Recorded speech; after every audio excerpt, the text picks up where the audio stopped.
সবাই বিক্রি করতো, এখন কিন্তু কেউ বিক্রি করে না, সব ফিসাবিলিল্লাহ দিয়ে দেয়, আমরা দিয়ে দিই, কিন্তু তারপরেও দামটা পাচ্ছে না। আমরা এবার যেটা করেছি প্রথমবারের মতো 20 কোটি টাকার লবণ আমরা ফ্রি দিয়েছি সারা বাংলাদেশে।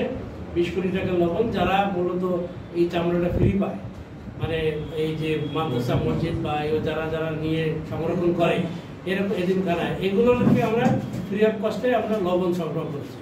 এবং আমি টোটাল এক্সাক্ট ফিগারটা বলি যে টোটাল আমাদের আসলে 1 কোটি টাকা, কি বলে 1 কোটি চামড়া হওয়ার কথা, মানে জবাই হওয়ার কথা, ছাগল ভেড়া ছাগল গরু মহিষ মিলায়। সেক্ষেত্রে কম বেশি হয়, মানে কম বেশি হয় বলতে সবসময় কমই হয়। এবার আরও কম হওয়ার মানে পসিবিলিটি আছে। টোটাল এক্সাক্ট ফিগারটা আমরা বছর মানে মন্ত্রণালয় থেকে, প্রাণী সম্পদ মন্ত্রণালয় থেকে পেয়ে যাই।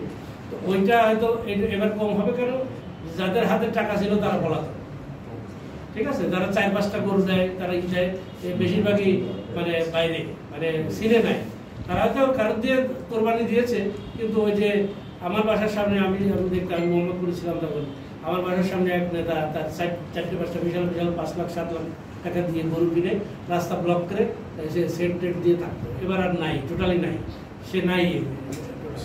এরকম তো কমছে, তাই না?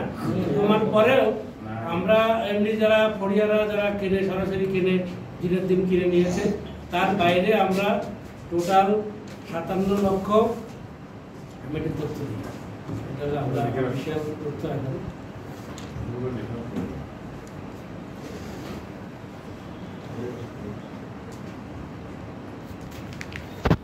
টোটাল হলো সারা বাংলাদেশের বিভিন্ন জেলায় মিলায় মাগুরা সহ 57,63,921টা আমরা লবণ দিয়ে সংরক্ষণ করেছি।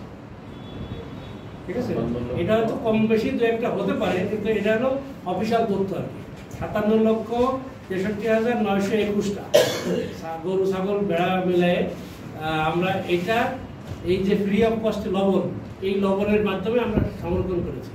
আমরা লবণ যদি ঠিকমতো লাগাই তাইলে 3 মাস পর্যন্ত রাখা যায়। এবং আমরা চাই, আমরা কৃত্রিম সংকট বানানোর জন্য কিন্তু এটা করেছি, যে বাজারে মানে চামড়া সংকট, সেক্ষেত্রে দাম বাড়বে। ওই আমাদের মাগুরাতে আজকে ধলোয়ারাতে গিয়েছিলাম, যে কীভাবে সংরক্ষণ করছে, তারা যে খুব বেশি করছে তা না, 500-600 সংরক্ষণ করেছে। বড় মানে গরুর চামড়া তারা বলছে, পরিবারে আসছিল 1000 টাকা বলে গেছে। 1000 টাকা তো এই সময়ে কিন্তু কম না, কারণ ফেলে দিচ্ছে 200-300 টাকা 400-500 টাকা বিক্রি হয়েছে। তারা সংরক্ষণ করবে না, তারা ওই কাঁচা চামড়া দিতে চাইলে ওই রকমই দাম দেবে। আমরা এই সংরক্ষণের ইসের জন্যই আমরা এই লবণটা আমরা সরবরাহ করেছি। এবং যেটা দেখে আসলাম ওরাও সরবরাহ ফ্রি লবণের তারা করছে, তাদের 1000 টাকা অলরেডি দাম হয়ে গেছে। হয়তো আশা করি আমাদের গভর্নমেন্টের রেট তো হলো 1300-1400 টাকা। তো যদি এরকম পাই 2-1 দিন, 2-4-5 দিন, 10 দিন বা আমাদের সারা বাংলাদেশের থেকে আমরা করছি যে 10 দিনের মধ্যে ঢাকায় মানে কোনো চামড়া যাবে না। সেক্ষেত্রে আমরা প্রশাসন থেকে বলে দিছি যে গেলে ওখানে আটকাই যাবে। আমাদের বিভিন্ন সময় ঢাকার আশেপাশের জেলা থেকে যায়, সেটাও আমরা কিন্তু ওই যেখান দিয়ে ঢাকায় ঢুকে সেখানে আমরা আটকাই দিচ্ছি। আমরা চেষ্টা করছি যে আমরা ফিসাবিলিল্লাহ দিচ্ছি, কিন্তু তারা যদি দাম না পায় তাহলে আমাদের এটার স্যাটিসফ্যাকশন নাই। আমরা তো দিলাম একজনকে, সে যদি ফ্রি মানে কিছুই পাইল না, মাটিতে পুঁতে দিল, নষ্ট হলো, এক হলে তো তারা দাম পাইল না, দিতে হলো। আমার এটা সম্পদ, আমার এই চামড়া বাংলাদেশে মানে দুটো শিল্প সেটা স্বয়ংসম্পূর্ণ হতে পারে। সেটা একটা হলো লবণ, যেটা বাইরের থেকে আমদানি করা লাগে না, আর একটা হচ্ছে চামড়া, যেটা আমাদের নিজেদের আছে। দুটোই আমাদের আছে। আমরা দুটোকেই আমরা একটা পর্যায়ে নিয়ে যাওয়ার জন্য চেষ্টা করছি। লবণকে আমি একেবারে রূপ পর্যায়ে লবণের মানে যারা খামারি চাষি তাদের সাথে কথা বলে আসছি, দেখে আসছি কীভাবে তারা উৎপাদন করে, তারা কেন দাম পাচ্ছে না, কী হচ্ছে। আমরা এবার কিন্তু লবণের দাম আছে, অন্যান্যবারের তুলনায় লবণের দাম এবার পেয়েছে।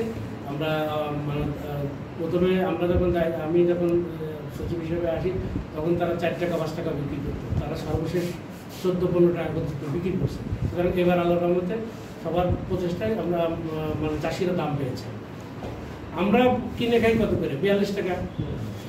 কিন্তু তার মধ্যে মধ্যস্বত্বভোগীরা কিন্তু বিভিন্ন সময় খাচ্ছে, কিন্তু চাষিরা পাচ্ছে না। তা আমরা আমাদের মূল টার্গেট হলো যারা উৎপাদন করে তারা যেন টাকা পায়। এর মধ্যে ওপেন করে দিয়েছি মানে কি তাদেরকে ভয় দেয়া খাদ্য আসলে যে যাতে আমরা কিন্তু বাইরে রপ্তানি করে দেবো, তোমরা যদি না কেন, যদি দাম দিয়ে না করো আমরা বাইরে রপ্তানি করে দেবো। এই বাণিজ্য মন্ত্রণালয় এটা ওপেন করে দিয়েছে, আগে ওপেন ছিল, পরে বন্ধ ছিল, এখন আমরা ওপেন করে দিয়েছি। যদি মনে হয় যে এই সংরক্ষণের কারণে তারা বলবে যে এখন আমাদের পানির দামে দিয়ে দাও, এরকম সম্ভাবনা থাকতে পারে, কিন্তু সেটার মেজার আমরা নিয়েছি। আমরা এটাকে সরকারি উদ্যোগে আমরা রপ্তানি করবো এবং যাতে এরা টাকা পায়, ঠিক আছে। এটা আমরা মানে এই দায়িত্বটা ইন্ডাস্ট্রিয়ালিস্ট বহুত আছে, তাদেরকে যদি ফিরে তাকায় তাহলে আমার মনে হয় যে হবে। আমি একটা তালিকা এই বাদেও তালিকা যদি তোমরা করতে পারো তাহলে আমি তাদের সাথে পার্শ্ব করবো।